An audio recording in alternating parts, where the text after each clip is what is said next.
At Rose's international company, people were dying one after another, first Ria, then Osman, then Sonam, and now, Ahayan. The company's founder, KK, called Detective Mehul to investigate. Mehul examined the office and all the employees in detective manner carefully and noticed a pattern. He realized who might be the next target. There were 3 people, Sam, Sarah, and Bella. By looking at the pattern carefully, can you guess who would be the next target?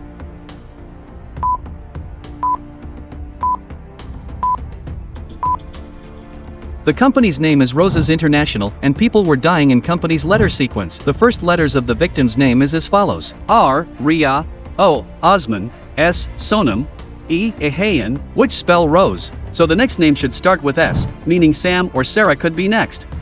Mehul keep a close eye on Sam and Alia keeps a close eye on Sarah. One night around 9 p.m., 2 people came to Sarah's house and knocked on the door. Before opening, Sarah asked who they were. They said they were from the bank. She had taken a home loan earlier, but Sarah immediately realized they were lying and not from the bank. Can you guess why did Sarah thought they are fake people?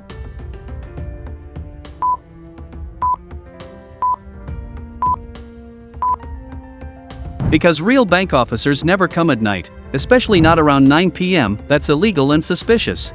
Sarah quickly called Alia, who arrived from behind and fought the 2 men bravely. They finally confessed that KK had fired them from the company, and they wanted revenge, so they planned to destroy the company. Alia handed them over to the police. Her fighting skills were truly amazing. 8, 7, 3, 4. Now, let's move on to the next mystery. When Andrew checked his pocket, he noticed that $100 were missing. He questioned his 3 children about it. The first child said, "Dad, I was playing football in the backfield since morning. You called me, so I came." The second child said, "Dad, I was also playing football with my brother in the same ground. I just came from there." The third child said, "Dad, I was studying on the terrace. I didn't steal anything." After listening to all 3, Andrew immediately figured out who was lying. But can you guess who it was? Logical Army.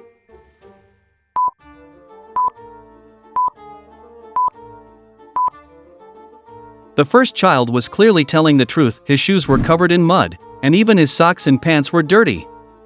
But look at the second child, he was completely clean. If the first child got so dirty while playing, how could the second one stay spotless? That meant the second child was lying and was the one who stole the money. When Andrew scolded him, he finally confessed the truth. Moral of the story: stealing is always wrong. No matter what, never steal. Now, let's move on to the next riddle. Rain and Brandon were very naughty kids. As soon as their father left for the office, both of them would play cricket inside the house all day. Before their dad returned, they would clean everything up so he wouldn't suspect anything. One day, before going to the office, their father took a photo of the cricket setup inside the house and then left. In the evening, when he came back, everything looked perfectly clean, but still, he knew that Rain and Brandon had played cricket again. Can you guess, Logical Army, how did their father figure it out?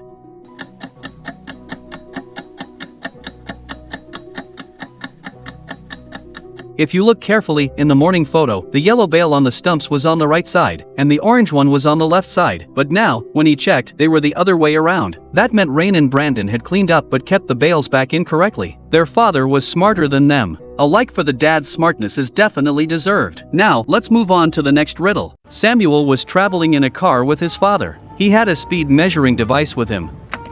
From the opposite direction, another car passed by at a speed of 70 kilometers per hour. When Samuel checked his device, it showed a speed of 110 kilometers per hour. Samuel got confused and thought that the meter was faulty. But his father said, "No, the meter is correct." How was that possible? How did the meter showed wrong reading?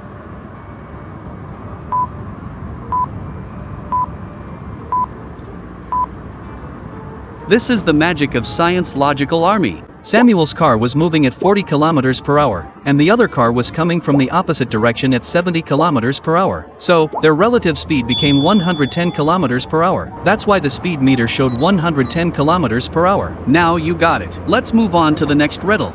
The smuggler's car was chasing Mehul. He didn't have a gun, but the smugglers did. Meanwhile, Mehul, while riding his bike, picks up an egg from a roadside cart. Now think carefully, Logical Army, what could Mehul possibly do with just an egg?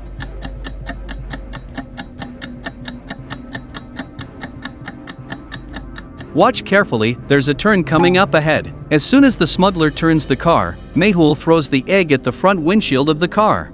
The egg breaks on the glass, and when the smuggler tries to wipe it off using the wipers, he makes a big mistake. The egg's liquid spreads all over the windshield, completely blocking his view. Because of that, his car crashes into a tree, and Mehul catches the smuggler on the spot. Mehul's quick thinking definitely deserves a like. Now, let's move on to the next riddle. Marshall was sitting by the window seat in a train that had stopped at the station. Suddenly, a man reached through the window and snatched his phone. Marshall immediately got off the train and saw 3 men standing nearby. He looked at them carefully and quickly figured out who had stolen his phone. Can you guess, logical army, who it was?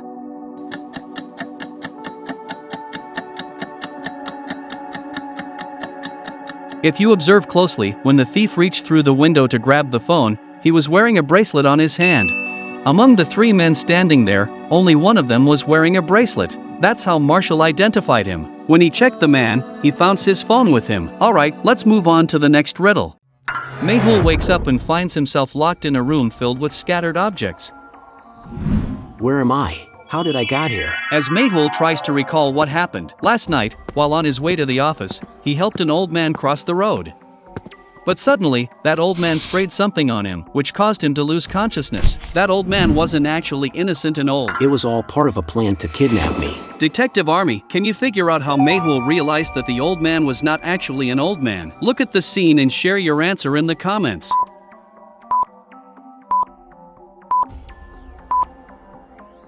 Mehul recalls specific details about the man. While his hair was white, his eyebrows were completely black and his arm's hair was also black. Usually, an old person's eyebrows and body hair would also turn white with aging. Interesting. Very, very interesting. The kidnapper seems smart enough. But why did he kidnap me? First, I need to figure out a way to escape from here. After that, Mehul unties himself from the ropes and looks around the room and realizes where the key for the door is. Detective Army, can you find the key by observing the room carefully? Think and comment quickly.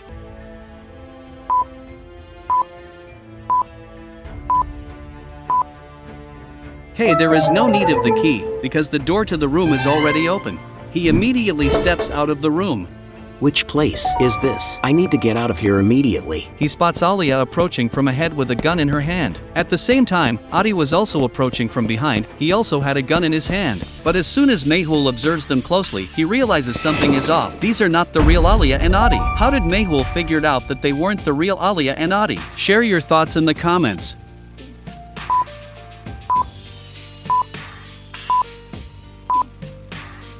Look at them carefully, there is no emotions on both their faces.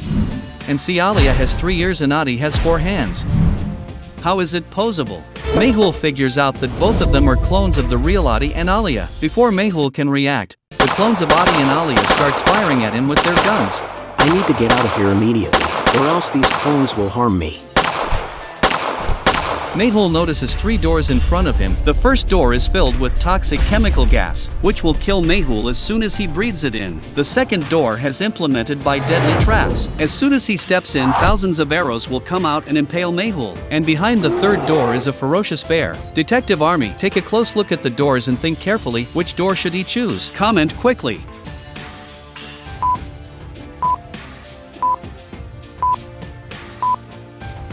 Mehul does not choose any of those doors. Entering any of them would result in his death. Suddenly, Mehul notices an air vent open above the doors. Without wasting any time, he climbs up and escapes through the vent. As Mehul gets outside, he realizes he's in front of a lab. Oh, so they kidnapped me for some kind of experiment. Mehul starts walking on cautiously, but suddenly, clones of Alia and Adi attacks him from behind. I need to stay out of their reach, or they'll never stop chasing me. Mehul runs ahead, trying to escape, but soon he reaches a point where he finds 3 routes. I have to choose one of these paths. But which one is safe? The first path has a signboard saying there's a river ahead. The second path has a signboard of fire warning. The third path's board says there's a lion ahead. Mehul examines all 3 boards carefully and quickly figures out which path to take. Can you figure it out, Detective Army?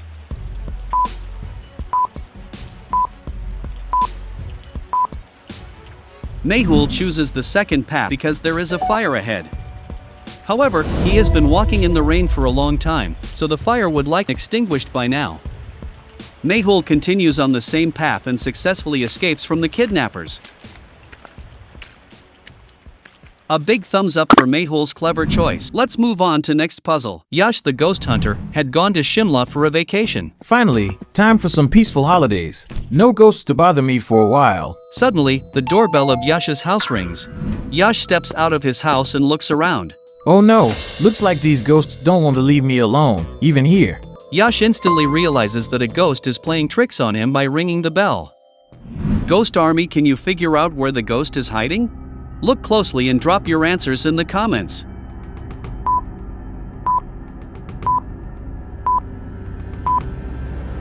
When Yash looked out, everything was normal to him, except the table on which the newspaper was floating in the air. Yash understands that it's being held by a ghost. Yash quickly rushed back inside his house to get his gun, but when he returns, the ghost has already disappeared. I missed a golden opportunity, but I won't let it go. I will catch this ghost for sure. Yash cautiously steps forward, scanning his surroundings as he searches for the ghost. A few steps ahead, he notices 3 people were chatting together. As soon as he sees them, he notices that one of them is a ghost. Ghost Army, can you spot the ghost?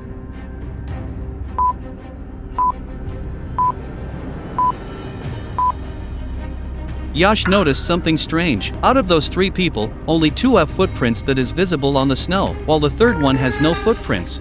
That means the one without footprints is the ghost. He raises his ghost hunting gun to shoot, but the gun refuses to start. Oh no, looks like the cold has jammed my gun. Just then, the ghost seizes the opportunity and vanishes into the mist. Oh no, it escaped again, but not for long. I'll catch it without any fail. Yash changes the setting of the gun, it sparks back to work. Yash strides forward. As he approaches a nearby house, he hears a lot of noises coming from that house. He finds that a custom party is going on. What is this? Everyone here is already partying in ghost outfits. Now how will I find the real ghost? Ghost Army, can you help Yash figure out the real ghost by looking at everyone carefully? Drop your answers in the comments.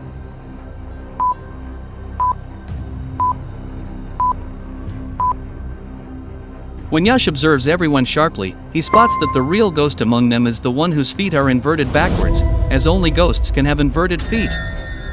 Without any delay, Yash fires his a capsule and captures the ghost.